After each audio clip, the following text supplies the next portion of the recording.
કલિકાલમાં કૃષ્ણ પ્રત્યે પ્રેમ જગાડનારું કોઈ સાધન હોય, સર્વશ્રેષ્ઠ સાધન હોય તો જગતગુરુ શ્રીમદ વલ્લભાચાર્યજી શ્રી મહાપ્રભુજી કહે છે, પ્રેમજોત સાધનમ લોકે નાસ્તિ મુખે પરમ મહમ, શ્રીમદ ભાગવત ચૈવાત્ર પરમ તસ્ય હિ સાધનમ.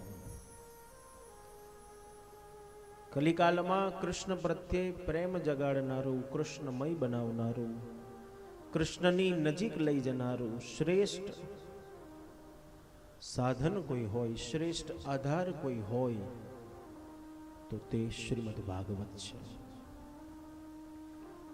શ્રીમદ ભાગવતના માધ્યમ દ્વારા કૃષ્ણમય કેવી રીતે બનાય,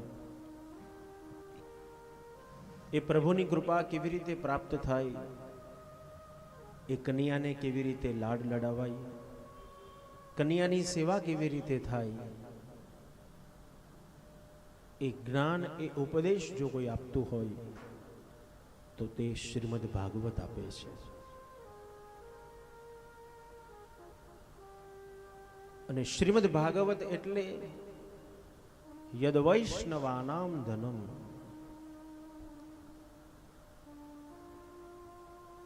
વૈષ્ણવના માટે તો પરમ ધન છે તે શ્રીમદ ભાગવત.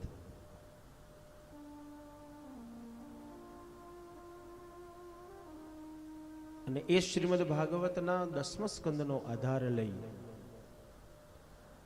આપણે સૌ 5 દિવસથી જે યાત્રા કરી રહ્યા છે,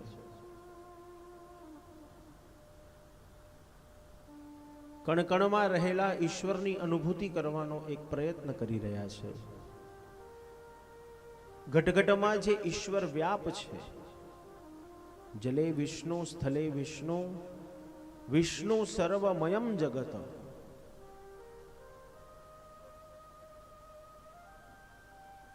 ભગવાન ક્યાં છે? આપણને કોઈ બુદ્ધિજીવ, કોઈ જ્ઞાની જીવ આવીને પ્રશ્ન પૂછે કે ભગવાન ક્યાં છે, આપણે શું જવાબ આપીશું? કોક કહેશે ભગવાન મંદિરમાં છે, કોક કહેશે ભગવાન ગોખલામાં છે, કોઈ કહેશે ચિત્રજીમાં છે, કોઈ કહેશે ગોકુળમાં છે, મથુરામાં છે, દ્વારિકામાં છે, ડાકોરમાં છે, બીજે બધે ભગવાન આપણને નથી દેખાતો.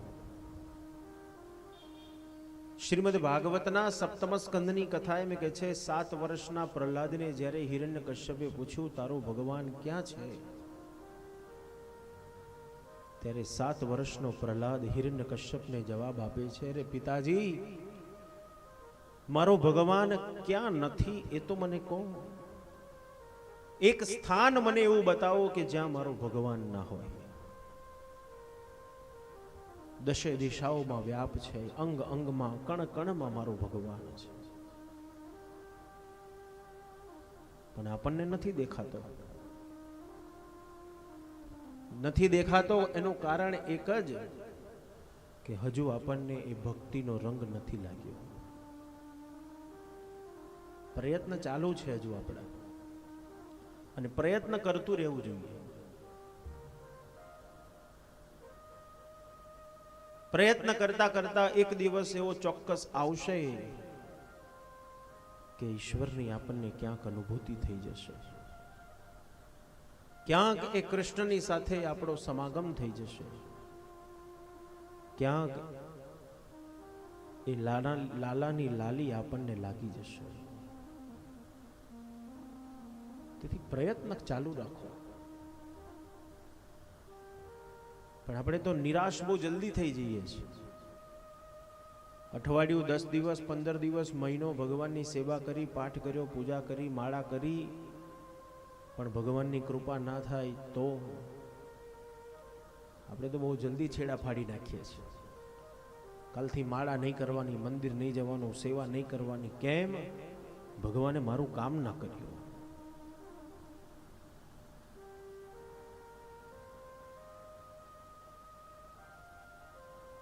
ઉતાવળિયા ડિસિઝન લેવાની જરૂર નથી. આપણે ક્યારેક બહુ રઘવાટમાં નિર્ણય લઈ લઈએ છીએ, પછી પછતાવો થાય છે. બસ સતત એનું સ્મરણ, શ્વાસે શ્વાસે, સેકન્ડે સેકન્ડે એને યાદ કરતા જાઓ.